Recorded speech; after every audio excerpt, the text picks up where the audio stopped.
Hi, I have been asked to do a little video on gaslighting.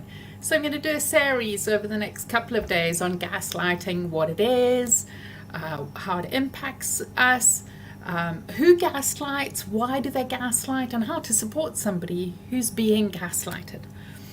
Gaslighting can happen in any sort of relationship, whether it's family, workplace, friendship, sexual partner, all sorts. But one thing that I found really helpful to know is that the majority of people who gaslight don't do it deliberately on purpose, and they don't do it, they're not doing it out of a spiteful personality. They're doing it because they don't have the skills to be healthy yet, because they've probably been brought up in an environment where when there was anything emotional, they were shut down, and so that's what they've learned to do. They just haven't gained those healthy, secure attachment skills. They are just doing what they can, what they've been taught, how they've been programmed. The majority of people who gaslight are good people who just don't have the skills yet to be healthy. But in order to understand gaslighting, we have to know what it is so we can identify it. And over the next couple of days, this will be a series of 5 or 6 videos that I'm going to try to keep to be about 10 minutes long. Look, that's already 2 minutes. How am I going to do this? All right, I'll set a timer so that I can make sure that I'm done in 10 minutes. All right, so let me just check out gaslighting. All right, here we go. I've got some notes here. So in gaslighting, the name came from a movie where it happened, and where gaslighting happened, and the person was made to think that they were going crazy, forgetting things. And so let's look at specifically what it is. So when you're gaslighted, you begin to question your own reality. Like it's a method to make you doubt yourself, so that rather than challenging the other person, you back down and you stop confronting them and saying, hey, when you did this, I don't like that. And they go, but I didn't do that. You're making it up. And the person's like, but I just saw you. I know you must be going crazy. So that is what gaslighting looks like. The person will lie about what they said or did. So they'll say, no, I didn't do that. That's not the reality. And I know the sweetest man who does that. Literally, he'll put the remote like in the kitchen, and his wife will say, can you bring the remote? I didn't put it there. But I saw it in your hand. No, it wasn't me. But I just saw you. That's gaslighting. And he's not doing it out of a spitefulness. We'll look at it in a bit of why they do that. Okay. So lying is one strategy a gaslighter used. Another is criticism. They will criticize everything you say, you do, you think. So you begin to think that actually you're wrong, you're ugly, you're unwanted, unlovable. And so then you begin to doubt who you are to be able to make a stand and stand up for yourself or stand up for what's right, because you lose your voice because you think that what you're saying and doing is wrong in the world. And to further this, this tends to be more people who are strong emotional abusers alienate you from other people or taint what you were saying to other people. So one example is when I started having flashbacks of my experiences in childhood, instead of responding to me that what I went through was awful and they were apologetic, people were told, oh, don't listen to her, she's got anorexia, so her brain isn't quite working right. I didn't have anorexia. I had just been fasting a lot, so I'd lost quite a lot of weight. I was on a spiritual journey, and so I was fasting and meditating like 16-hour days often. And so I didn't eat as much. So it wasn't that I was anorexic, but that was a way to delegitimize and alienate me from other people so that nobody would believe what I was saying. And that can be physically, it can be mentally, or it can be emotionally alienating the person from other people. It can be that they deny what happened. No, that didn't happen. No.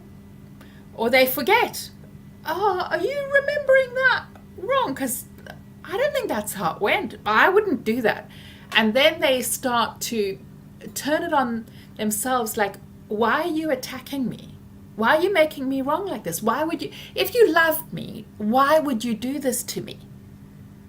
And then if you share with somebody else, hey, this is going on, they're like, why are you trying to turn other people against me?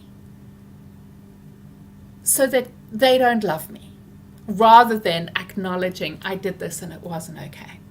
So it turns it onto they make you think you're crazy and wrong, rather than them taking responsibility and accountability for what they've done.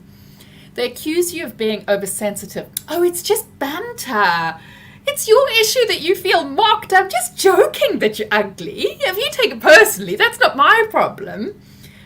You're responsible for your own feelings. So if you choose to feel like that, that's your issue. But I was just joking. I'm joking with you. Can't you take a joke? They twist your evidence to make you question your sanity. Are you not making that up? Why would you make that up? Like, why would you twist what happened to make that up? And then you start to wonder, did I twist that? They might, if they are somebody who is emotionally abusive, they might sabotage your goods. So it might be, as a parent, you might have been offered opportunities and the parent goes, nah, we're going to just hide that away from you. Because they don't want to see you thriving because they're jealous of you. So they sabotage your good. And they say, well, I'm protecting you. I don't think that those people are healthy. So I'm just keeping them from you. But it's more a sense of this is, they're doing it for themselves because they don't want to experience jealousy. Or the other thing that I see a lot of abusive parents doing is taking out a credit card on the person when they're younger as a child and racking up big debt. So when the child turns 18, they wake up that they've got all these store cards and credit cards.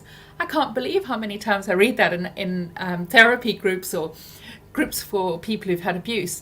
And it just stuns me. And then they go, when the person cuts down the cards and calls up the police and says somebody's taken identity theft, my mother or father, and the parent goes, why would you do that to me? That's not a loving thing to do to your mother. If you really love me, you'd just let me do this. And so then the person writes, am I wrong to think like this? Is it my fault that I think like this? Because it feels wrong that my parents did this. They might use disparaging. So they might say, oh, you're so useless at money.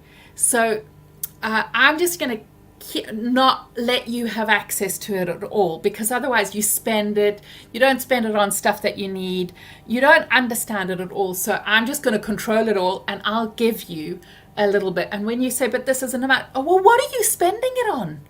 Of course that's enough. And then when they ask other people in the community, they're like, God, no wonder it's not enough.